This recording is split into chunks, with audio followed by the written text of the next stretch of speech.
Technical Tip Tuesday. This month we are covering contents and packouts, and my special guest is David Gavilanes, the regional business coach and training and development leader for Blue Kangaroo Packouts. David, the first episode we talked about the basics of what you need for labeling and materials when it comes to contents and packouts. And today we are discussing how should restoration teams prioritize contents during the initial site assessment to prevent delays and secondary damage. So what are your thoughts on that? Hi, Kayla. Yeah, and thanks for having me back. So, when making that initial assessment, it's important to kind of differentiate basically what you're going to salvage and what we're going to leave behind to later go back and create that total loss inventory and ideally have those items disposed of or have a plan for disposal. So, first and foremost, that's kind of what you're looking for when prioritizing. Now, beyond that, when you look at a project, you have to, and it's pretty simple to assess, like, what are the areas impacted most, right? So there is what is known as an event zone. If the fire started in the kitchen, then we know that's the event zone. Anything in that area or closer to that area will likely be total loss. So as we move further away from the event zone, we start to determine that items become more and more recoverable. But then the priority may also have more to do with what the homeowner's situation is.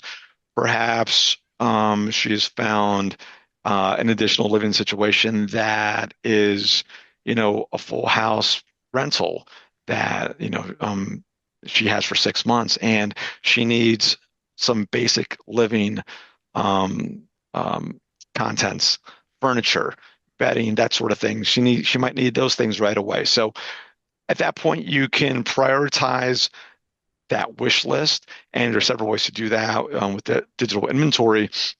Get that packed out first, prioritize that, and you're cleaning back at the plant, and get that, ideally scheduled to go back to that additional living residence, ideally within like a week or a week and a half, so that accommodations can be made for the time away from their house. No, that makes a lot of sense too. And I think what you really touched on is it does come down to the situation for the person as well, and as well as sentimental value. And I think that's one of those things, like, of course, there's always going to be an initial site assessment, and you're going to take into consideration, where the disaster happened, or if it's the whole home, whatever the case may be. And then you'll work from the way in on the way out, right? You'll start in the center and work your way out. And I think too, for those of you listening who either are in contents or thinking about getting into contents, there's several layers to this. And every job is going to have different variables, but you're always going to prioritize the same. Is that the right thing to say there, David? It depends. It really depends on the customer. So Mhm. depending on the customer's needs and the type of loss and the scale of loss, your priorities might change. But if you want to keep things simple, I try to prioritize what's salvageable because your game plan for the total loss inventory, might that might fluctuate a little bit. Yeah, and so thank you for honing in on that because I guess that maybe I said that a little too loosely. The prioritizing of you and your team is going to be the initial site assessment and then taking care of the consumer's wants and needs. That's always going to be the same on every job, regardless of the scenario, right? Absolutely. We're not going to just jump in there and start loading boxes and filling the truck. The inspection and evaluation is so crucial to this entire process.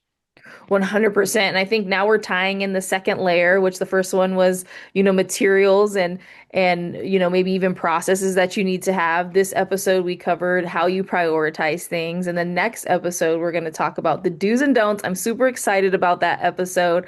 So for those of you watching, we will see you on next week's tip. Thank you, and we will see you next week. Take care.